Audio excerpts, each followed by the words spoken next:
This meeting is called to order. May we have a roll call, please, Madam Clerk? Steve Karianen. Here. Kay Wilson. Randy Newman. Jim Evans. You have a quorum. All right, we will rise for the Pledge of Allegiance.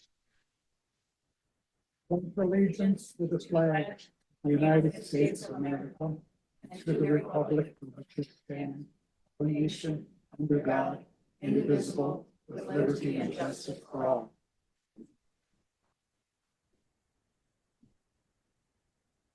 Certification of compliance with the open meetings law. This meeting was noticed to the media and the public as required by Section 19.84 of the Wisconsin statutes. Thank you. Item 6, the meeting agenda. Meeting agenda is set. Item 7, public comments. At this time, members of the public will be given the opportunity to address the committee. Please adhere to the following when addressing the committee. Limit your comments to 3 minutes or less per individual. Comments should be directed to the committee as a whole and not directed to individual committee members. Committee cannot respond to your comments at this time. If anyone else wishes to speak, you can get a comment sheet up to the clerk before we start. Okay, first one here is from Lynn Amundson.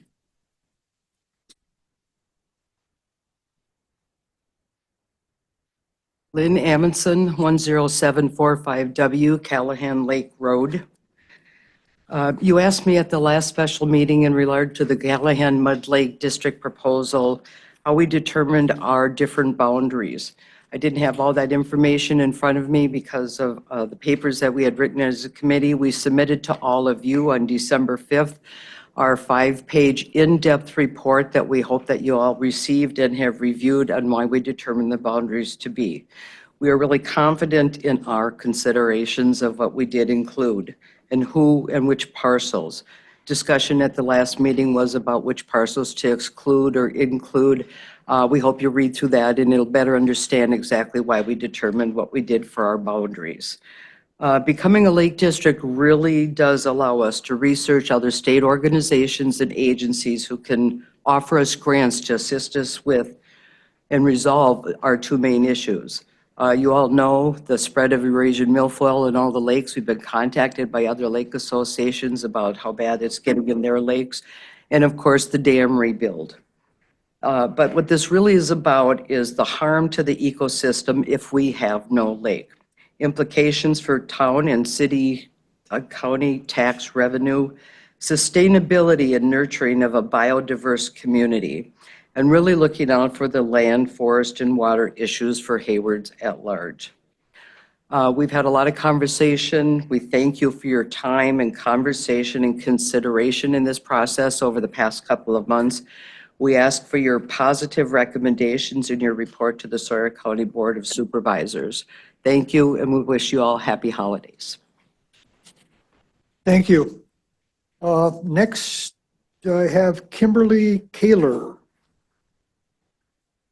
Good morning, Kimberly Kaler, 11154 West Plover Lane. I will keep my comments short. I am a member of the Lake District Formation Committee, and I have copies of the December 6th memo that we provided to you. Lynn just mentioned it. We had asked that that be read into the record. I'm happy to pass along any copies if you don't have it.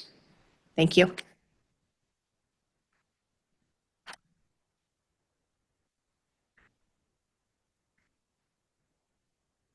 Thank you. Next, I have Greg Isold.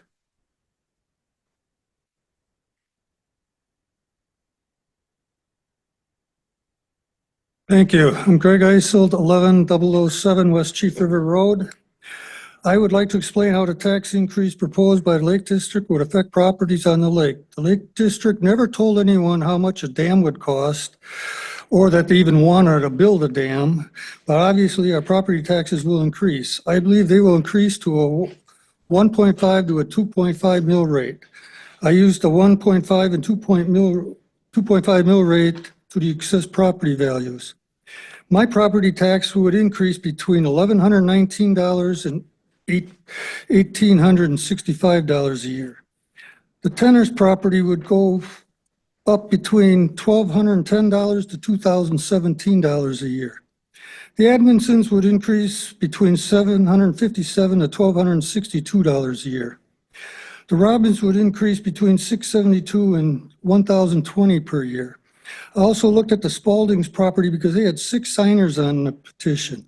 Their taxes would only increase from $202 to $368 a year. I also included Kay Wilson because she is our board representative, and this is how much her taxes would increase if she was in the Lake District. Her tax increase from $1,283 to $2,139 per year.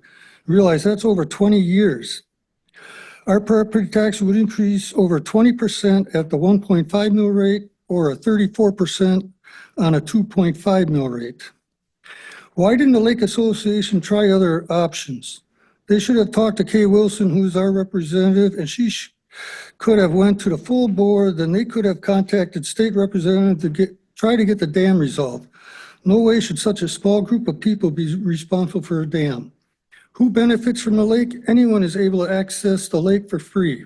All businesses in Sawyer County benefit. All taxpayers benefit from lake property owners like us who pay higher taxes. Again, it shouldn't be up to a small group of people to benefit everyone else. I believe the association was very deceitful in their petition. They never stated that by signing you are volunteering to pay for a dam and the costs involved with a dam. I never saw estimates from the association on how it would impact our property taxes. There is no way this should be approved not knowing how much I would have to pay. As a county board member, have you ever voted to approve anything that you didn't know what the cost would be? Please don't let this be the first. Thank you. Merry Christmas. Thank you. Next, I have Thomas Murray.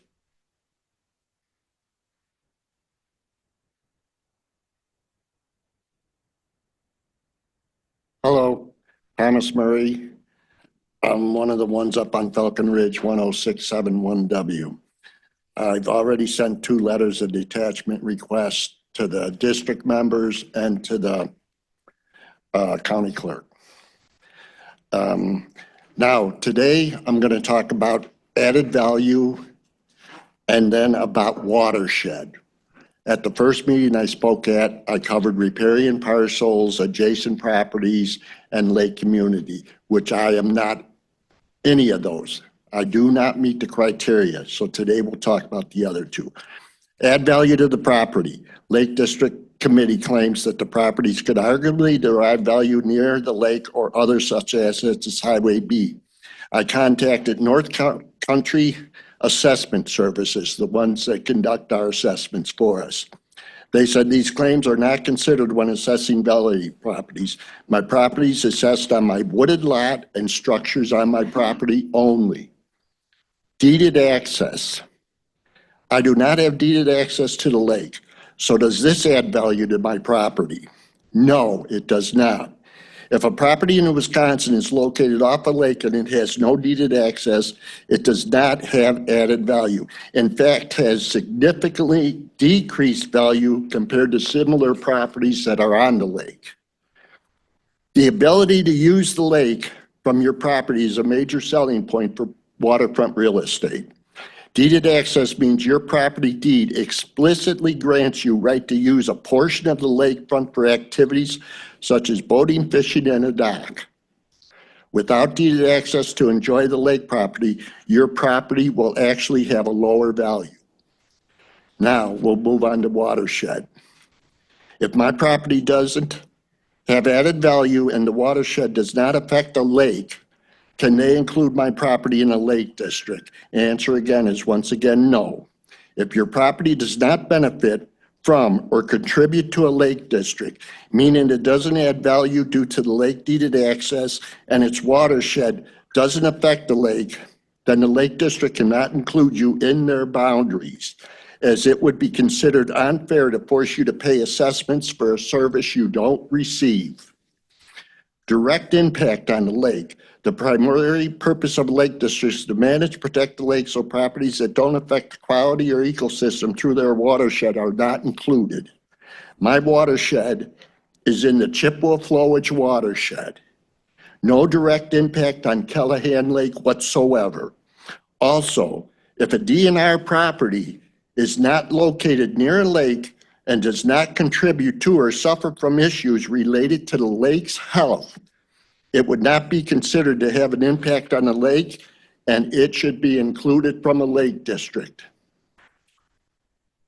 The reason I brought that up, and I listed property numbers of the DNR property I'm talking to.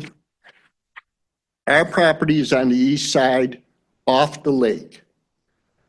DNR property is east of us. They have absolutely no value derived from being from the lake, and their watershed also flows to the Chippewa Flowage watershed.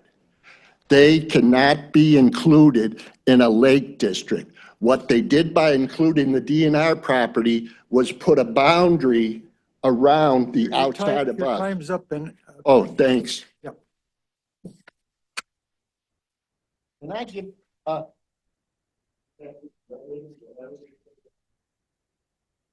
Thank you. See, I have a Gary, I'm not sure of the last name, Luance. Gary, is it Lewant? I choose not to speak. Oh, okay, thank you. Martin Hanson.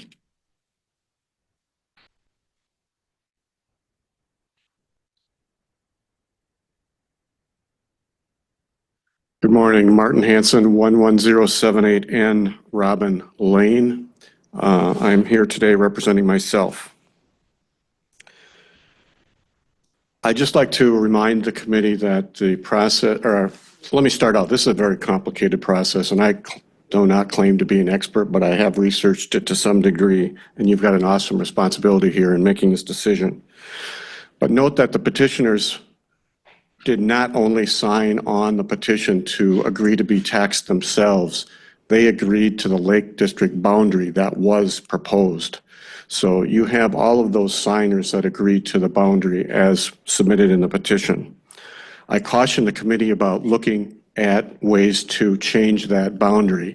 Inasmuch as the state statute does allow you to change that boundary, there was a lot of thought and deliberation going through that.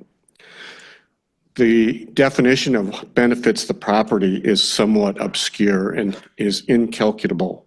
It's not discrete. You can't assign a value to it.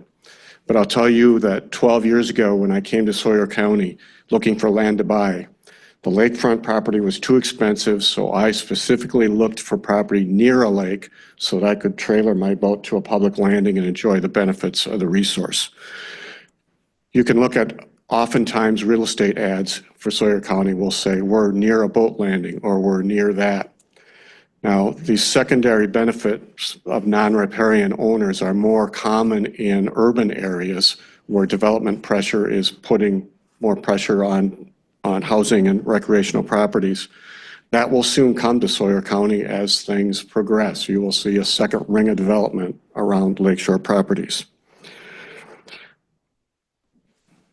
I totally understand the problem about increasing taxes. I just got my property tax bill, as I'm sure everyone here just did. There are things on that tax bill that I don't derive benefits from. I don't have children in the school system. I have no benefit there. The Lake District is one of the units of government with taxing authority that directly affects the people.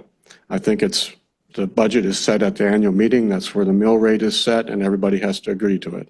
It's the most favorable part of self-government. So I would just urge your careful consideration as to changing the boundaries. There is an opportunity after the boundary is set for people to exclude themselves from that boundary. That's detailed in the state statute. So that opportunity to amend the boundary should be given back to the Lake District. Thank you for your time. Thank you. Next, I have Rhonda Isold.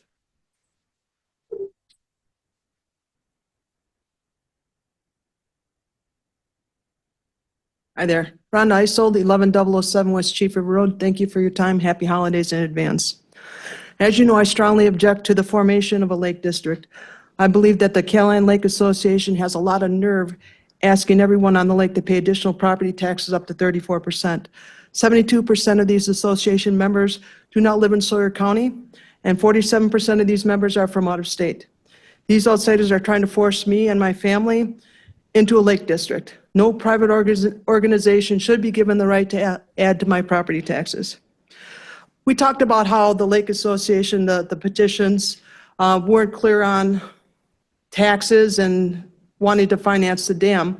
And as a result, in this process, many people requested that their property be removed from this tax district. I'm one of those. I stand here legitimately confused about the report that you guys have to review and submit today. Page 3 of that talks about 10 different properties that did request to have their properties removed from the district. And depending upon how you read this report, you guys may be asking that these be removed from the district. I would like some clarification, because if you read it one way, it says we recommend that they be removed. If you read it another way, it says we don't recommend. So I would like some clarification on that. I'm legitimately confused about that. Give me a second. Now, we talked about problems that I presented with the petition. That's very clear. There are many properties in the proposed tax lake district that had multiple people who signed petitions. There are 2 pieces of property that combined for 11 signatures. That is why this statistic should have more weight with people in this committee. Of the 216 properties in the proposed district, only 104 had signed petitions attached to them. That means only 51.9% of these properties actually, they did not approve of the district. I'm going to state that again. 51.9% of the properties do not have signed petitions attached to them. So please keep that in your mind when you do your deliberation in regards to this. That being said, once you give me clarification during the later part of this meeting on that removal, I would appreciate that. And I wish you all a Merry Christmas. Thank you. Thank you. Anyone else wishing to comment?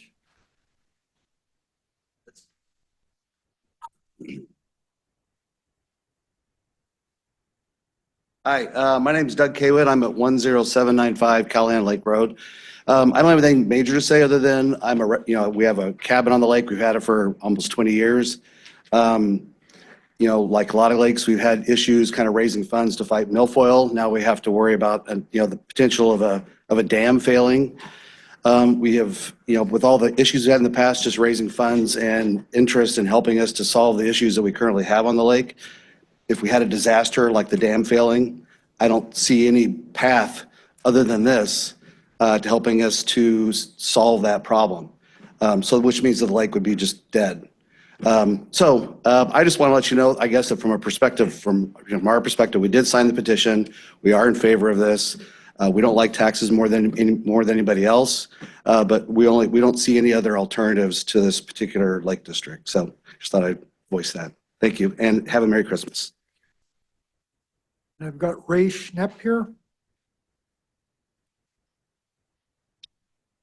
Ray Schnepp at 10896 W Callahan Lake Road. Just to let you know, I have been at some of the Lake Association meetings. They have talked about potential taxes, potential costs. They can't give any guarantees of any of that, but they gave historical information from other lake districts that they got information from. So we have an idea of what our tax rate may be. I don't want the taxes go up, but I know my property be worthless without the dam. If nothing's done with it, I know it's in really bad shape. There's water bypassing it right now. Not a lot, but some. And concrete is cracked and falling apart. So at some point, the dam has to be dealt with. I'd rather do it sooner so that I can plan for the future than wait 5 years, 10 years down the line. I signed the petition. I hope you agree with me and that it's the right thing to do. Thank you. Thank you. Anyone else? Okay, I've been handed a couple of items that folks have asked to have read in. One is dated December 6th. It's a 5-pager from citizens petitioning for the Callahan Mud Lake District. Can we add this to the record? It is in the record. Okay, and then there's another one here on December 12th from Thomas Murray as well. So, okay. Okay. Okay. All right. I thank you much. Okay. We just want to check for anybody online. Nobody's raised their hand, but make sure. Okay. Okay, good to go. Okay, thanks. Move on to item 8. Consider approval of minutes from previous meeting. First, we have a meeting that took place November 6th. Make a motion to accept the meetings from November 6th. I'll second that. Right. All in favor of approving the November 6th meeting minutes, say aye. Aye. Aye. Opposed? Motion carried. And we have the November 27th draft minutes. I'll make another motion to accept the November 27th meeting minutes. second it again. Okay, thank you.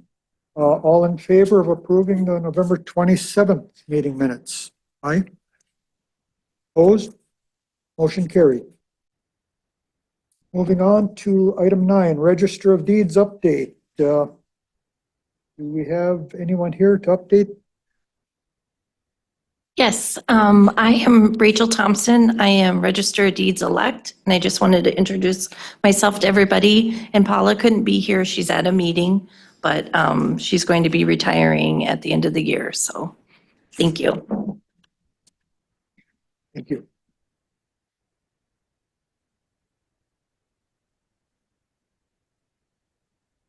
Item 10, events.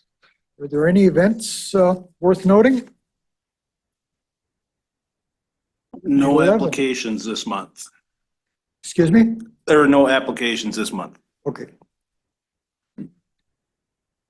Item 11, Land Records and County Surveyor Department report. Do we have a report?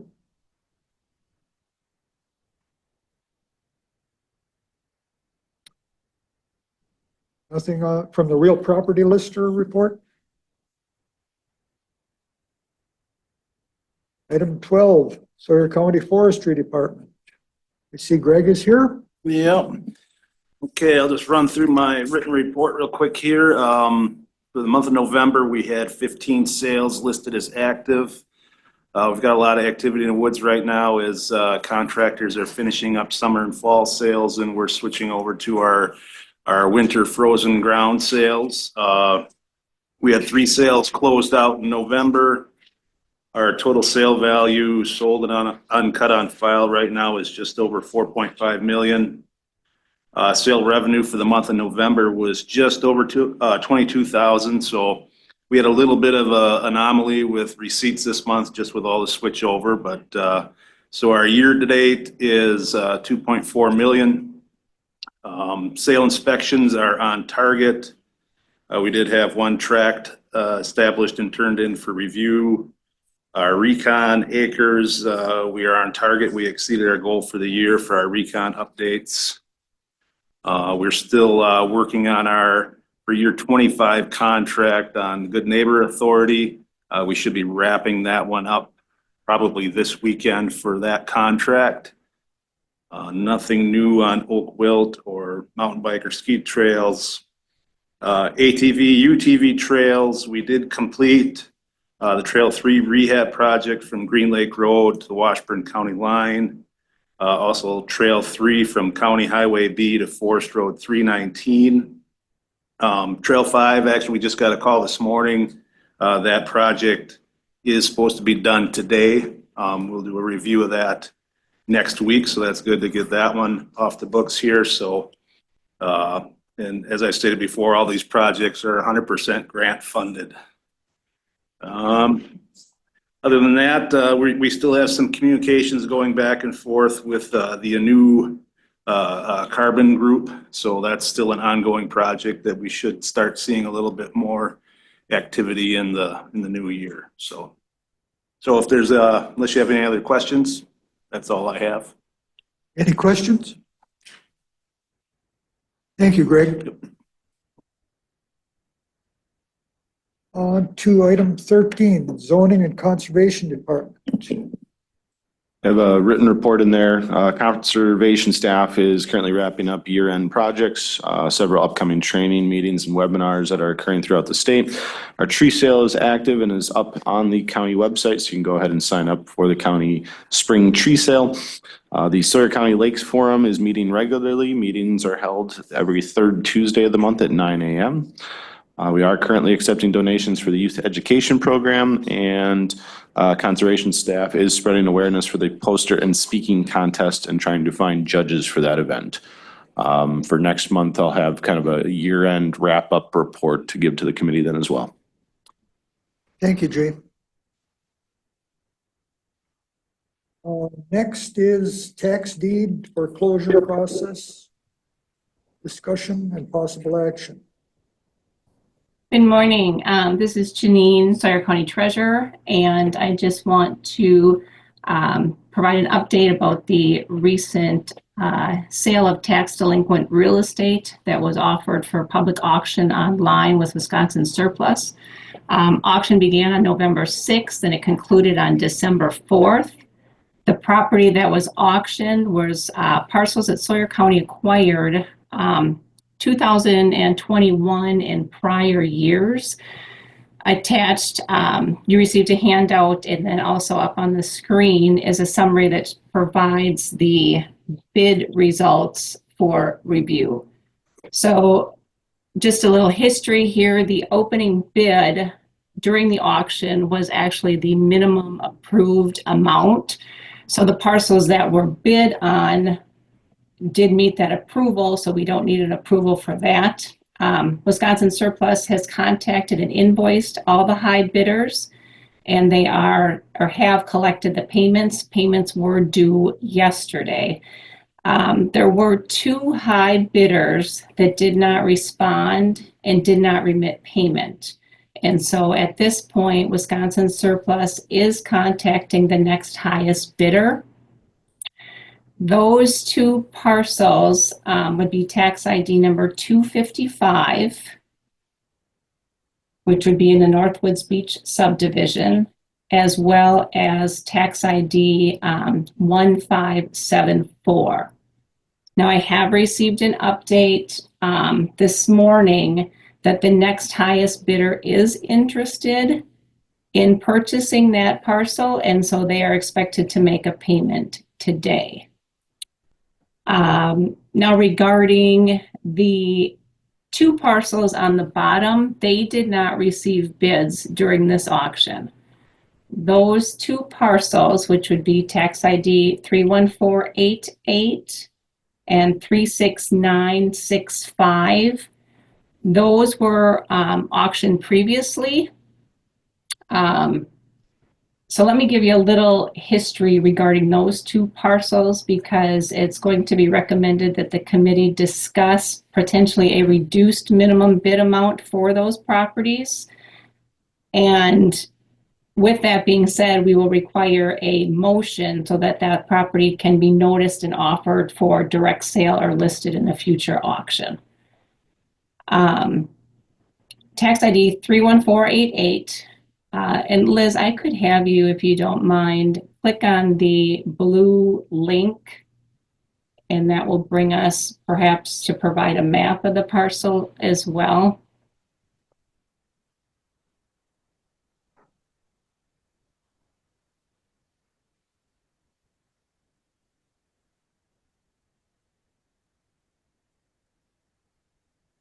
So if you could click on the map.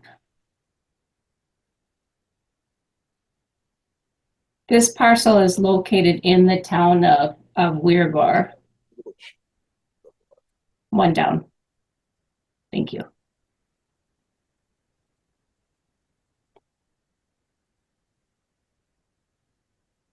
So a couple things with this parcel that I want to note is in the previous auction that was held online, the parcel did receive a bid in the amount of $788.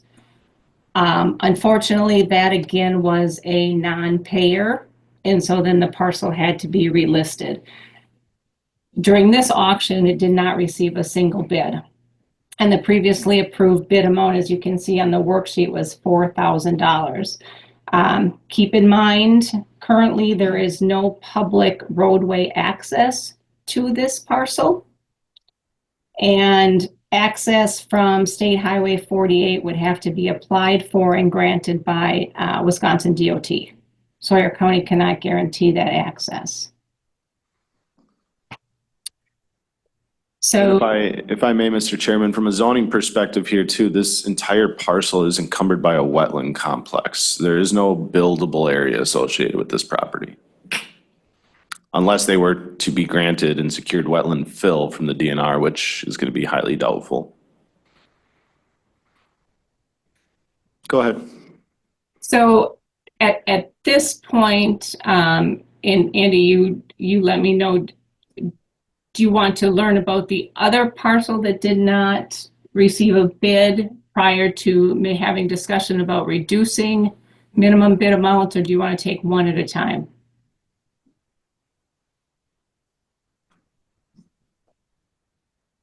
Why don't you just do both of them? We'll look at both of them and then discuss. Okay. Okay. So then Liz, if you could be so kind as to click on to, thank you. So this tax ID, little deceiving from the map because the map here is an aerial shot from 2020. This structure has been removed. The cost for removal to Sawyer County was $8,500.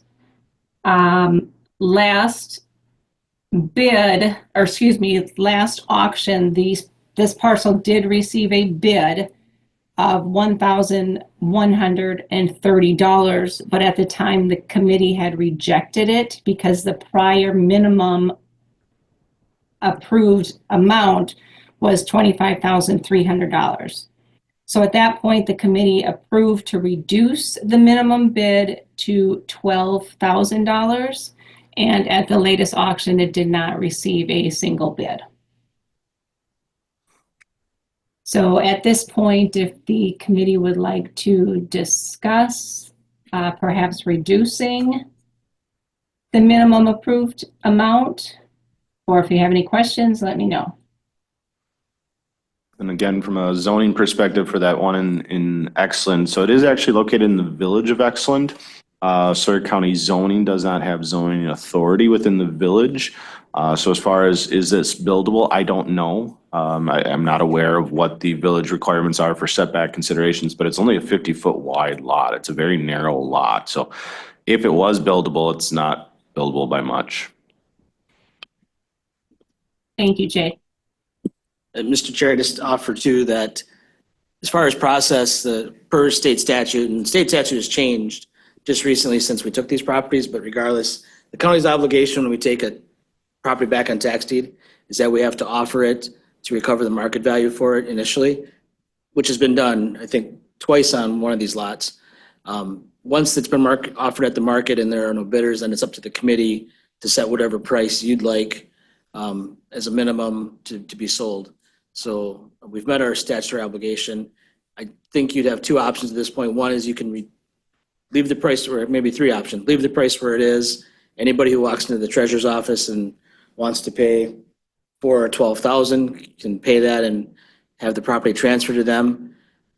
Beyond that, you can set a new price, and the next time we have an auction, it can go on at that minimum price, or you can reduce the price and set it as a direct sale as well. So anybody that comes in and wants to pay that amount can have the property transferred to them. Okay, thanks. Any further discussion on this or recommendations from How to proceed? Janine, did you have any recommendations on a amount that you'd want to reduce it to if they were to do that?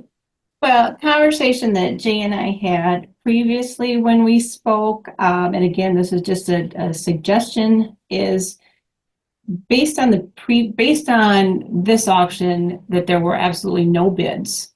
And based on the previous auction that there were bids, it just was, one was a non-payer and one was rejected by the committee. Perhaps starting around, excuse me, the amounts that we received bids on previously would be, and based on the fact we have wetland, we don't know if it's a buildable structure. 31488, you know, if you want to start both of them around $1,000, that would be my recommendation, but Jay, do you have any feedback on that? 31488, yeah, I mean, the minimum that we previously received. 788. Sure.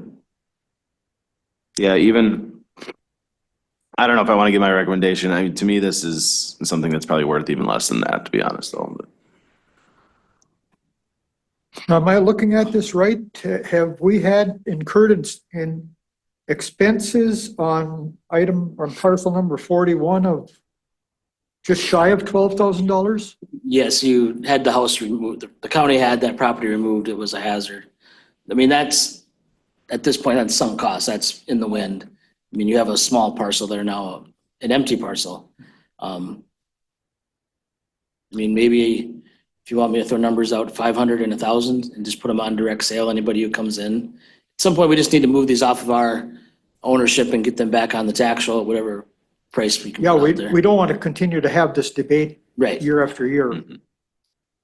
Okay. Anyone care to make a motion?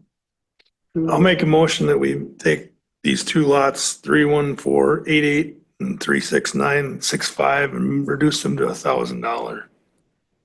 $1,000 each? Yep. Or, okay. A second there, anyone? Thank you. All in favor of reducing the price of these two lots to $1,000? Say aye. Yeah, all opposed? Thank you. Motion carried. Okay. Anything else as far as the auction? If not, we'll go on to item 15, Callahan Mud Lake District petition. This is a discussion item, so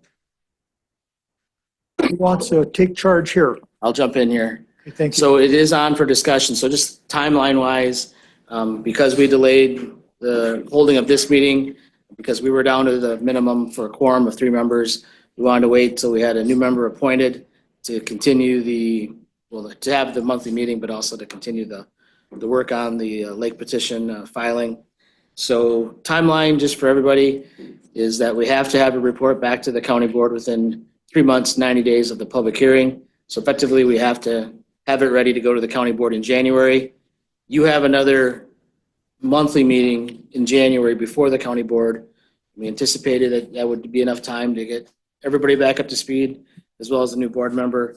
So that is January 8th.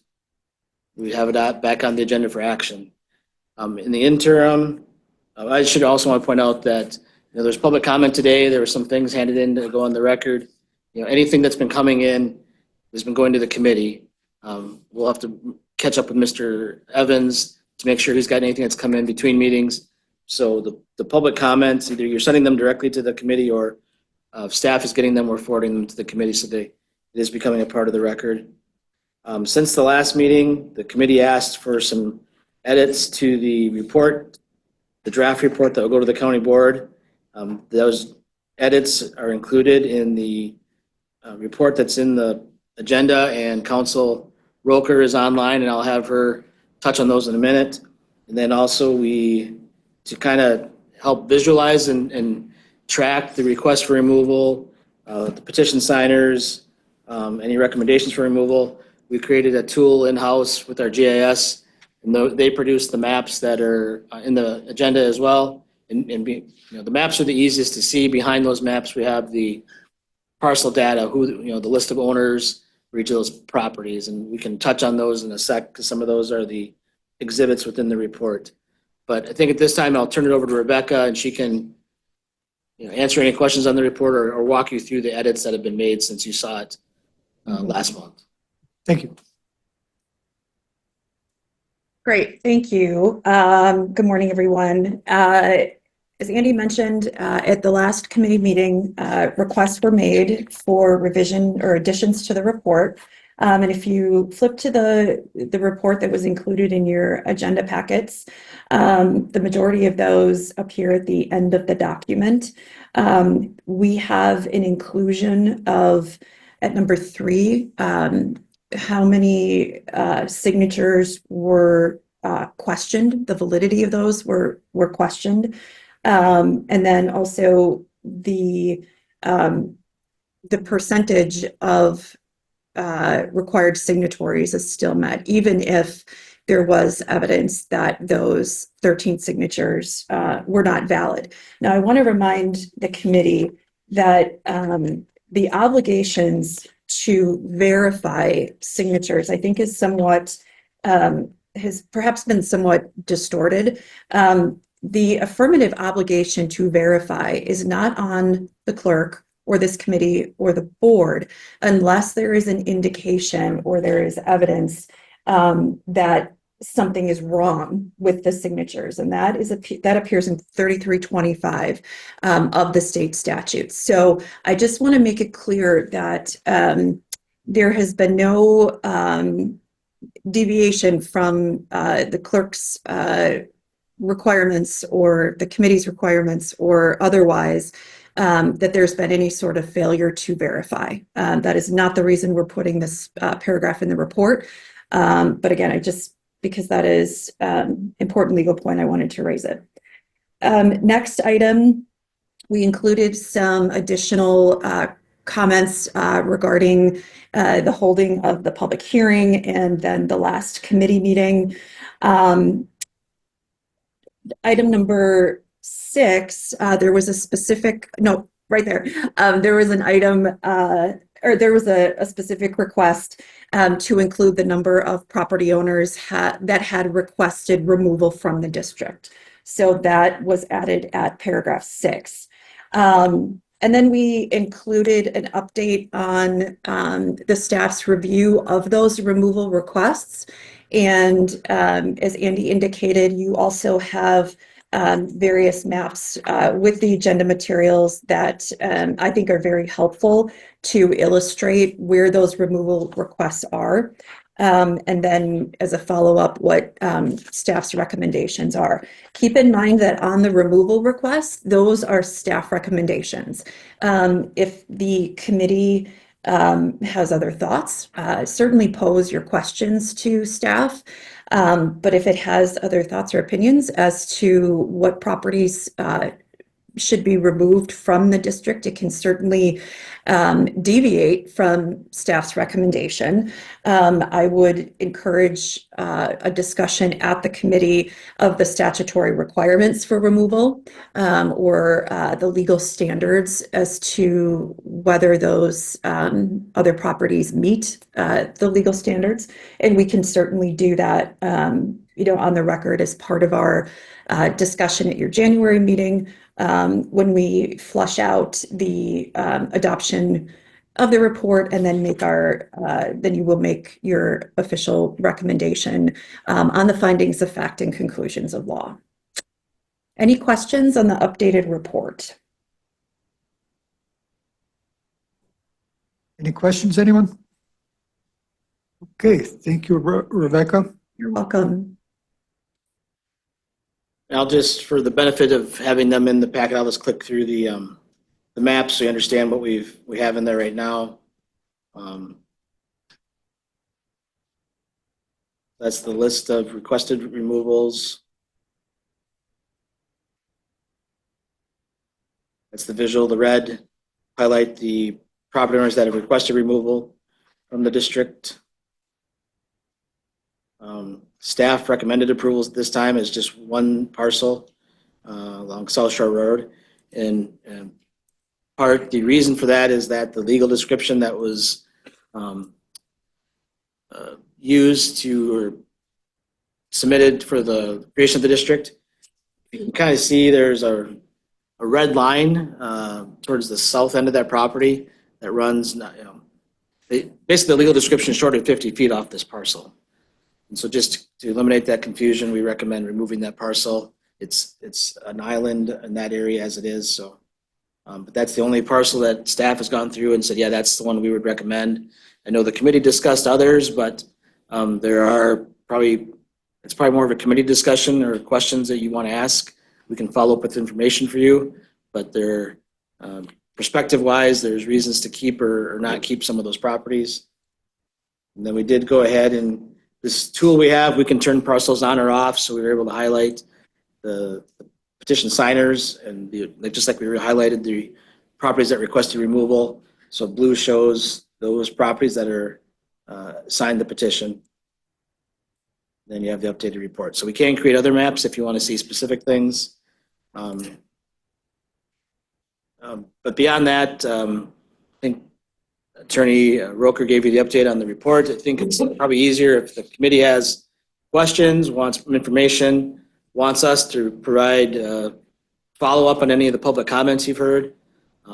Just say, I think all the public comments are true. Some are, have to do with fair or unfair, which is a perspective that you will have to tackle. We looked more at what's statutory, not statutory. So what signatures are eligible for statute, how many were, how many were possible, how many were turned in.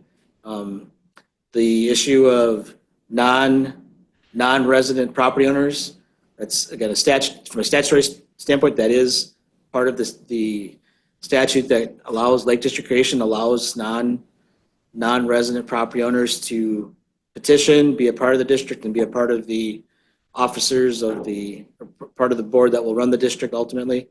So that's kind of where we've stayed as staff and council working on this. The other issues, that's more for discussion amongst yourselves. If you want us to provide any information in that regard, probably better for you to ask us than us to wade in there on our own. Okay, much appreciated. Anything else before we move on here on this topic?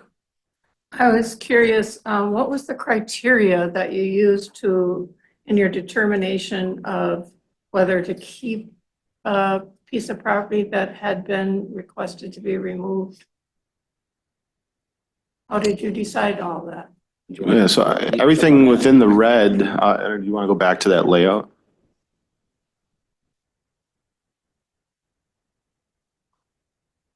So everything that's in red was owner requested removal.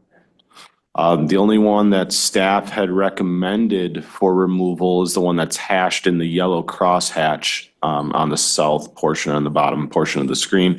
And that is because we have that kind of conflicting legal description information. So there was really no criteria because we had only shown those that were requested for removal. When you look at state statutes, or at least the information that we received from the UW Extension Office, it's really up to the committee to whether you want to accept or remove those out of the district. Now, the initial petitioner set the district boundaries, but what we had heard from UW Extension is that we should not be keyholing and we should not be taking a non-riparian owner out of the district. But again, this map is just showing, and I believe this was coming from last committee's meeting, that this committee wanted to see a map of those that requested to be removed. Rebecca. Yes, thank you. Just to extend Jay's response, the statutes do give us guidelines as to the committee and board's decision whether to include a property. And staff did look at those standards when making its recommendation as to which properties to not include and to include, in that staff recommendation. And again, those are statutory standards. Jay touched on them, and they are included in the report at the end of the report in subsections A, B, C. And again, what those are include not creating keyholes in the district. Who is going to benefit from the district, and again, utilizing the information available, who is going to receive that benefit from inclusion in the district, and then whether there is the specific language is to benefit by the establishment of the proposed district. So I think just having participated, in some of the discussions with staff, those are the elements that staff utilized in looking at the withdrawal requests, and then making its determination of which properties to recommend to the committee that it indeed withdraw from the district. And I'll be a little more pragmatic and blunt about it. I mean, when we sat down as staff and talked about some of the parcels, you can find a reason to remove them, and you can find a reason that they should be a part of it. And it's kind of no win for us to want to remove anything. I think it's really the committee can dialogue with us, and then we can help you, but I don't know that it's our role to recommend removal. One thing I note when I look at the map showing owner requested removal parcels and the map showing petition signers, if you put those two together, there'd still be quite a substantial acreage of folks who we don't know how they feel about this, or even if they are aware of what's going on around them. And that troubles me a bit, but I don't know if there's any way to. And then you need to layer over one more. You need to layer over the public land, because the public land, we don't have one that shows all three, but there's a fair amount of state, county, and town land, the bigger parcels that are included in the district that are not signers and have not asked to be removed either. So they really can't weigh in on it. Is that what? It creates, when you look at the map, you'll see some voids, and that's because of those public, like the state cannot sign on. Okay. And the town and county did not sign on, took no action. Okay, thank you. The only things I want to mention is I don't remember if this is before or after the last meeting, we did have a conference call with UW Extension just to understand some of their guidance that was given. Because again, like has been mentioned, there is a UW Extension document that kind of guides the formation of districts.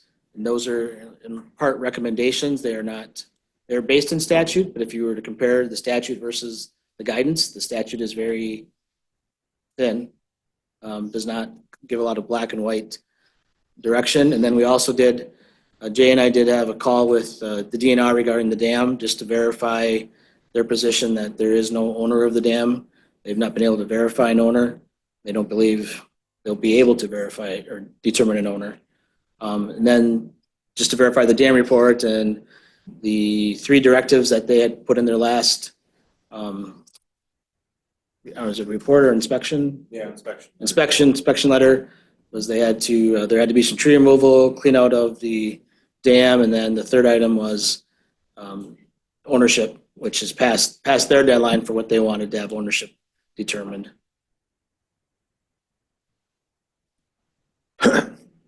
Okay, thank you. Guess we're done with this for now. Oh, I got one question on this, Steve. So looking at this map, people actually drive over this, correct, to get to their property? Correct. So who does that become if this isn't formed and it needs to be repaired? Does that become a town issue because it's a town road, Jay? I don't understand. wondering that. Yeah, so there's been just very initial discussions with that. I do believe the Lake Association, I don't know if they fully contracted with an engineer, but at least kind of, asked the engineer some questions. The engineer started diving into it a little bit, and this is a large bush that needs some trimming of the branches, where when you have a dam that's connected with a road, there's multiple entities that are involved with that, DNR, DOT, town, county. So their recommendation was to try to split those two apart. Now, again, this is future down the road. If there was to be a replacement of the dam, they would want to actually move the dam further upstream, as that there are two separate pieces of infrastructure, a dam and then a roadway. Right now, they're combined, and that's where you're trying to trim these branches a little bit differently. So to answer your question, right now, they are combined. A future plan looks like they would try to get separated. So one could focus specifically on the dam aspect, and the one could specifically focus on the bridge or roadway access. Yeah. Thanks. Okay, So you're done with it for today, but I just ask if you have questions, you need information, things that help you make a decision at the next meeting, let us know so we can provide that to you. We're here to be Thank your you. resource. all right. Next item is board-appointed committee updates. Anything there? Future agenda items. Correspondence, reports, and conferences, or from conferences and meetings. Anything there? I believe we are adjourned. I thank you much.